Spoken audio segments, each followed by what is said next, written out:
আমাদের আন্দোলনের মেইন দাবি হচ্ছে যে এমবিবিএস বিডিএস ব্যতীত অন্য কেউ ডাক্তার পদবিটা ব্যবহার করতে পারবে না এবং ম্যাটস স্যাকমো ডিএমএফ যারা আছেন তারা মেডিকেল প্র্যাকটিস করতে পারবেন না, মানে তারা পেশেন্টের গায়ে হাত দেওয়া বা প্রেসক্রিপশন লিখতে পারবেন না বা ডাক্তার পদবিটা ব্যবহার করতে পারবেন না। আমাদের এই দাবি দাওয়াগুলো সরকার অতি দ্রুত সমাধান করবেন, এটা আমাদের প্রাণের আকুতি।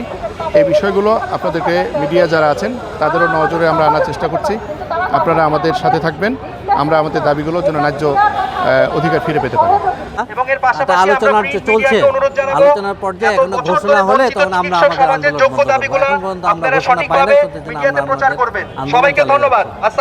আমাদের চাওয়া হচ্ছে আমাদের যত দ্রুততম সময়ে আমাদের পদোন্নতি, এটা আমাদের ন্যায্য পদোন্নতি। আমাদের পদোন্নতি অনেক দিন ধরে আটকে আছে। 5ই আগস্টের পরে আমাদের কোনো রকম পদোন্নতি হয় নাই।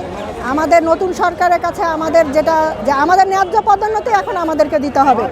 আর আমাদের আন্দোলনটা ততদিন পর্যন্ত চলবে যতদিন পর্যন্ত না উপরমহল থেকে এটার একটা মীমাংসিত সমাধান দিবে। আপনারা জানেন যে এই পর্যন্ত 93 বার এই রায়টি পেছানো হয়েছে, তো আমরা আশাবাদী যে এইবার হয়তো এই রায়টির মীমাংসা আসবে। যদি এইবারের পরেও যদি কোনো মীমাংসিত না হয় বা এই দাবিটা আরও রায় পেছানো হয় তাহলে আমরা আরও কঠোর কর্মসূচিতে যাব। পুরো ডাক্তার সমাজ মিলে কমপ্লিট শাটডাউন দিবে।